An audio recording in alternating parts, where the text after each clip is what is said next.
Hey guys, I'm live. Welcome to my Introduction to Intuitive Eating workshop series. So I just wanted to kick off my virtual workshop series with a little synopsis of what I've been up to, what I'm doing now, and why that might matter to you. But before I go any further, I just wanted to throw out a few disclaimers. First, that this workshop series is for educational and informational purposes only, and should not take the place of any medical advice from your healthcare practitioner. Also, I am reading from a little rough draft script that I wrote, so I cannot see who's on there. I can't see my Facebook page. This is my first time, so I just thought of that this morning, so give me time to work out the kinks so I can say hi to everybody as they're popping on. And here's a phone call coming in. And then lastly, sorry, that's the school calling to say that my son is absent. So my older son has the flu. This is his 6th day home from school. And so if there's any background noise, please forgive that. So what have I been up to? You might have noticed on my Facebook page, if you follow me, that my posts have centered more and more on nutrition and whole body and mind wellness. And that is a direct result of what I've been up to, which is, first, for the past 4 years, I've been a Beachbody coach, and this will be my 3rd year coaching boys lacrosse, and I spend a fair amount of time volunteering in my boys' schools. I've also been enrolled at the Institute for Integrative Nutrition, IIN for short, getting my certification as an integrative nutrition health coach. I sought out this education for 2 reasons. One, because I love coaching. I realized through working with my Beachbody clients and my boys lacrosse teams that I really have a passion and love for teaching people about things that I love. And 2, as I spent more and more time in my boys' schools, I noticed that some things that went on in the classrooms and the cafeteria were just not sitting right with me. I hated that they were being rewarded with food. I mean, come on, Smarties because you're smart. Red and blue snow cones as a reward for field day, and teachers giving out their leftover Halloween candy because they don't want it in their house as an enticement to get test questions right. I mean, that's just crazy. So whenever I tried to raise the issue with anybody who had the power to change things, I was just referred to the PTA. And that's not what I wanted to do with my issues.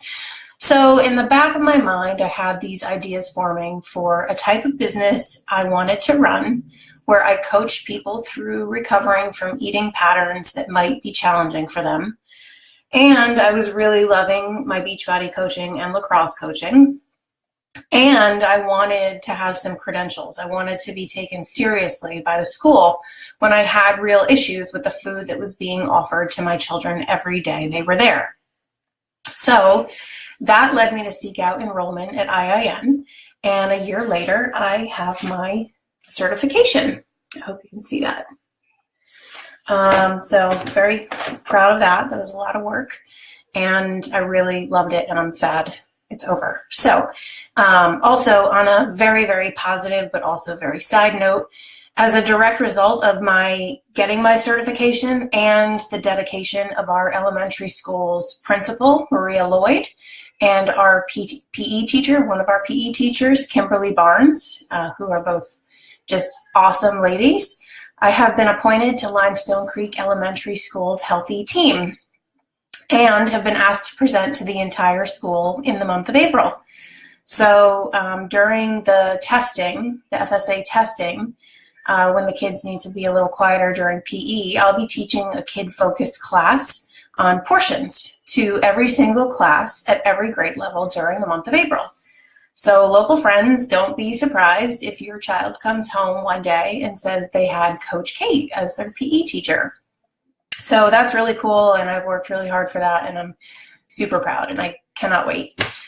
So since graduating and launching my coaching business, KP Coaching, for the woman whose body has taken a beating from her mind, I have continued my education and am currently completing a course on intuitive eating. and I am adapting it to share with my clients. So what is intuitive eating? Intuitive eating is a philosophy based on a book written by two prominent registered dietitians, Evelyn Tribbley and Elise Resch. It focuses on relearning how to listen to your body's signals and how to trust what your body is telling you it needs. Intuitive eating attempts to guide us back to our unadulterated human instinct of nourishing our bodies. And if this definition sounds a little too abstract for you and you need an example of this human instinct, many of us have one right in front of us every day in our kids. So let me tell you what I mean. We can see sometimes babies cluster feed and then go on hunger strikes, what we call hunger strikes. Or kids sometimes eat like they're bottomless pits and then refuse to eat anything for days. We wouldn't accuse babies or children of binge eating and then becoming anorexic, would we? Well, babies and kids are just acting out an instinct that we are all born with, but that we grown-ups have had beaten out of us by the diet industry. And kids know how to listen to what their body is telling them, but they don't even realize they're doing it. Here's another example. For a few days, my kids will be totally into broccoli or salad or kale.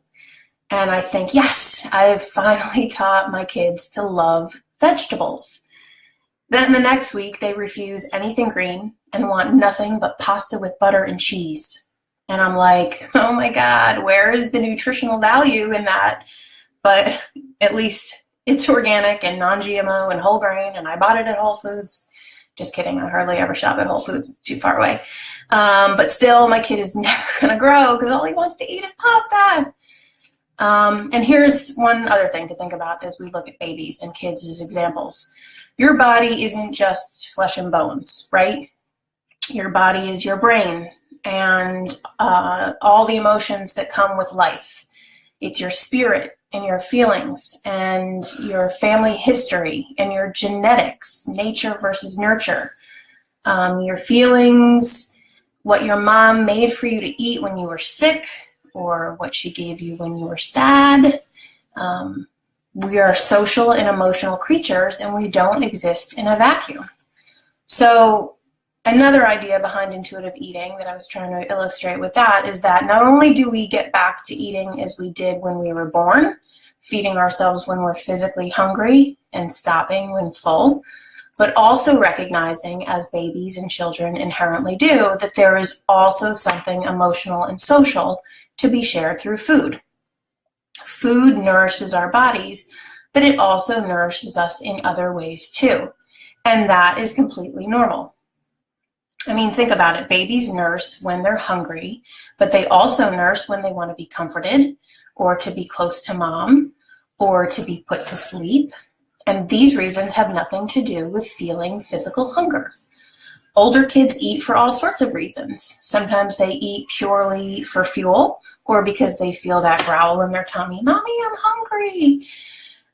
But sometimes they eat because it's the social thing to do. I mean, we take the team out for ice cream after the big game, or because everybody else is doing it. You know, she has gummies, can I have gummies too? Or because it just plain tastes good. I mean, pizza is delicious, and so are chicken nuggets. And we certainly don't sit there and accuse them of emotional eating. And that's because the difference is that kids engage in this so-called emotional eating, and then they move on. They don't beat themselves up about it. They don't feel guilty all day because they ate cake at the party, even though they already had pizza. No, they just eat the pizza, and they eat the cake, and then they move on. And if they're allowed to listen to their own body signals, they probably crave foods for the next day or so that are a little lighter or a little easier to digest. Or they may pass on their next meal altogether. I mean, my younger son does that all the time. He gorges himself at a party, and then he refuses food for the next 24 hours without a thought in the world. And my crazy brain is like, oh my God, how can you skip a meal? So what I'm trying to explain and what intuitive eating wants you to internalize is that it's totally natural and totally normal and human to eat for fuel and nutrition and pleasure and social reasons and the pure enjoyment of food. And if we use babies and kids as illustrations of how this is possible, we can totally see all that intuitive eating is trying to show us. But essentially, intuitive eating says that we're all born knowing what to eat, when to eat, and how much to eat. But we are taught, clean your plate, eat your vegetables, even if your mom cooked the life out of them. Eat your dinner before you're allowed to have dessert. Sweets are for celebration. They're a reward. But I'll take them away if you're bad. So some foods become good and some become bad. And you become good if you eat one way and bad if you eat another. You are good if your body fits the mold of what society says is beautiful, and you're bad if your body does not. The media shows us what the diet industry wants us to believe what beauty looks like, and also you spend the money on the product that gives you the hope of the ideal, only to be downtrodden because you have failed. You quit the diet. You didn't stick to the rules. You lack willpower. You are not enough. That's complete garbage. It's not your fault. Diets don't work. Intuitive eating teaches us the science behind why diets don't work. It highlights studies that prove why diets don't work. And I will get into some of these studies in future videos. And it also highlights that the diet industry has spent oodles of money keeping these facts from you. I mean, doesn't that make you flipping mad? It does make me mad. That's why I'm so fired up about this. So intuitive eating reminds us that you cannot fail at something that's impossible to do. Did you know that it's physically impossible to force your body to maintain anything lower than your body's set point weight for the long term? We evolved this way. It's a survival mechanism. And I will talk more about that in future videos. And if you attended my stress workshop, I talked about it a little bit there. So that's what I'm alluding to. Intuitive eating reminds us that you cannot be good or bad based on what foods you eat or don't eat. Intuitive eating reminds us that if we try to follow rules around eating, these rules will eventually backfire. Restriction almost always backfires. Diets don't work. 99% of people who have lost weight gain it back within 5 years after losing, and most people gain it back sooner. The longest they've ever scientifically recorded that anybody maintained weight loss was 5 years. Disclaimer, there's always the exception to the rule, but that is the majority. And I'll share some of those studies in later videos.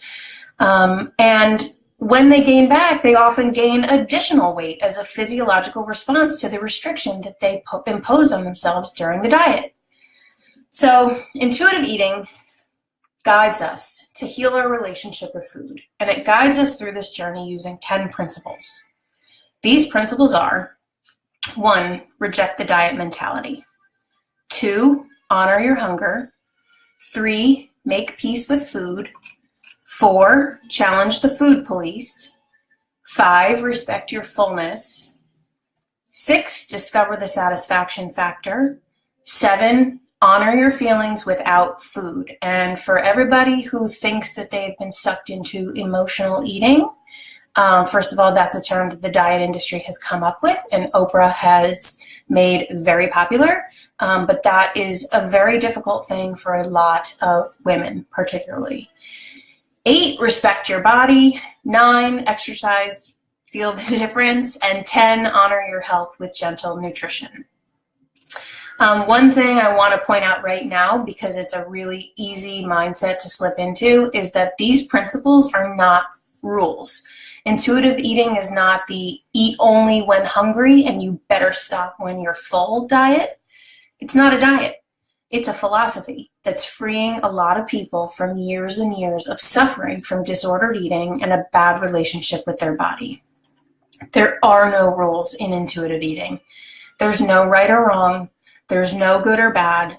The principles are intentions. They were created to help guide people into remembering what works for their body and what doesn't. But the bottom line is, learning this philosophy has been life-changing for me.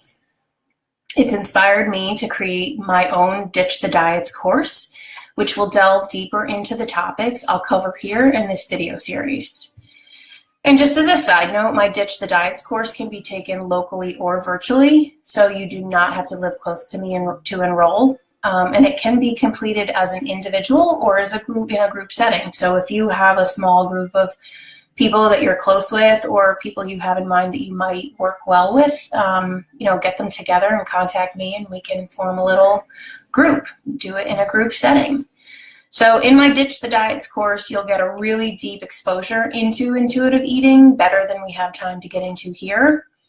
We'll delve into the 10 principles and how applying them in your life can help you eat whatever you want, whenever you want it, and never feel guilty about what you eat again, and realize you don't have to do militant workouts to be fit, and you don't have to follow meal plans to love your body. So if that sounds good to you and you want to know more about my course, just contact me personally. But here in this video series, I am going to give you an introduction to the 10 principles of intuitive eating as I understand them. I am so psyched about how intuitive eating has the capacity to change lives that I want to expose it to everyone so you all have the same opportunity I have. So here in this virtual workshop series, you can expect to hear an overview of each of the 10 principles, and I'll talk about one principle per month. And the video where I talk about that principle specifically will air on the last Wednesday of each month, with an exception here and there for holidays. Sometimes it'll air on Tuesday or Thursday. But every other Wednesday, I'll touch on some topics that are related to the principle that I feature that month, like podcasts I've found helpful, books I've read or really enjoyed that have, just touched my life, changed my life. Maybe some meditations that really work for me. I might share some mantras, or I might spend the whole video talking about a scientific study related to intuitive eating because it's my workshop series and I'm a dork and I love nerdy scientific studies. So if you're someone who already eats what they want, when they want, and never feels guilt or shame or any negative emotion relating to your body or the food you eat, then don't bother tuning in. If you already have a good sense of what your food cravings mean, and you already do a good job of feeling within your body what that craving is trying to tell you, then this series is not for you. And if you want to hear me give nutritional advice on what to eat to lose weight or shed fat, just stay away because that's not what I'm going to be talking about here. But if you want to learn a little more about how this philosophy has freed me from spending every waking moment obsessing about what I'm eating, what I should be eating, how much I weigh, how much I should weigh, and what size are my pants, then please check it out. If you have any interest in throwing out your scale and measuring containers, then tune in. If you never want to work out again with the express purpose of burning X number of calories to negate the food you ate, then please watch. If you're tired of riding the dieting roller coaster but don't know where else to turn, then I might be able to help you. This journey is about progress, not perfection. Not one of us is perfect, and thank God for that, because perfect is boring, in my opinion. So get ready to stop judging yourself. Get ready to start liking the way you look and who you are. Get ready to stop worrying about carbs and macros and calories and sticking to a workout schedule and tracking your food in apps and measuring every single bite you eat. I'm here to remind you that you already know exactly what to eat, exactly how much to eat, exactly when to eat it, and why you should eat it. Your body tells you every single day what to eat, when to eat, how much to eat, why to eat. And I'm here to remind you how to listen. So I hope you enjoyed my first ever Facebook Live video, and I hope you're as excited as I am about this virtual workshop series. And I hope if you liked what you saw, you hit the live subscribe button at the top of your screen to get notifications about when I'm going live again. Please feel free to share this video or to refer your friends or family, anybody you know who might possibly benefit from learning about intuitive eating and body positivity. Next Wednesday, I'll be talking about the Health at Every Size movement, what it's about, why it's critical to understanding and adopting intuitive eating into your life. Until then, have a great week, be well, and stay happy.